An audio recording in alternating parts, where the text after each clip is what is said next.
తమ దేశానికి అధికారిక పర్యటనకు వచ్చిన విశిష్ట అతిథులపై డ్రాగన్ కంట్రీ నిఘా పెట్టిందా?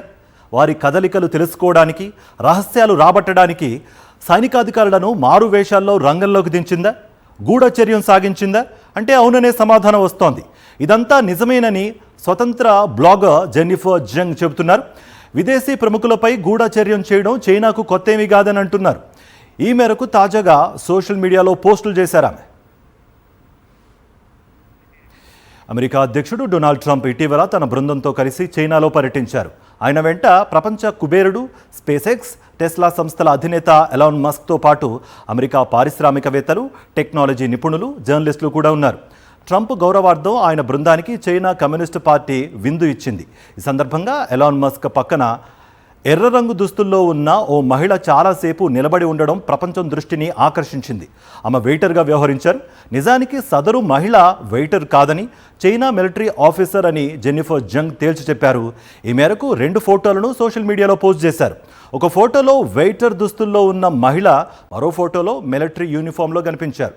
ప్రస్తుతం ఈ 2 చిత్రాలు చైనా సోషల్ మీడియాలో వైరల్ అవుతున్నాయి.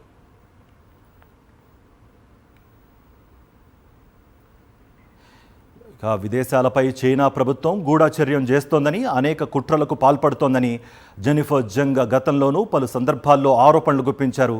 2023లో కెనడాలో ఖలిస్తానీ ఉగ్రవాది హర్దీప్ సింగ్ నిజ్జర్ హత్యకు గురయ్యాడు. గుర్తు తెలియని వ్యక్తులు అతన్ని అంతం చేసి పరారయ్యారు. అయితే హత్య వెనుక చైనా కమ్యూనిస్టు పార్టీ హస్తం ఉన్నట్లు జెన్నిఫర్ జంగ్ తేల్చి చెప్పారు.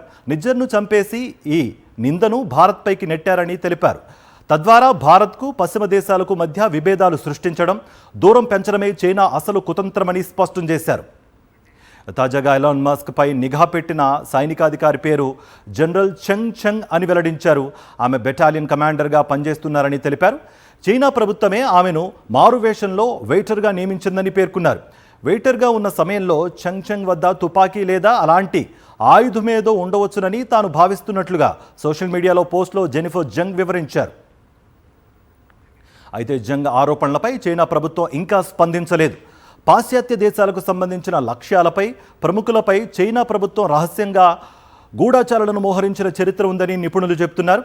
ఇక కార్పొరేట్ టెక్నాలజీ రంగాల్లోకి, దౌత్య వర్గాల్లోకి చైనా ప్రభుత్వ ఏజెంట్లు మారు పేర్లతో, మారు వేషాల్లో చొరబడుతున్నారని, రహస్యాలు కాజేసే ప్రయత్నాలు సాగిస్తున్నారని పశ్చిమ దేశాల నిఘా సంస్థలు పదే పదే హెచ్చరిస్తున్నాయి. ఈ విషయంలో అప్రమత్తంగా వ్యవహరించకపోతే భారీ మూల్యం చెల్లించాల్సి రావచ్చునని చెబుతున్నాయి.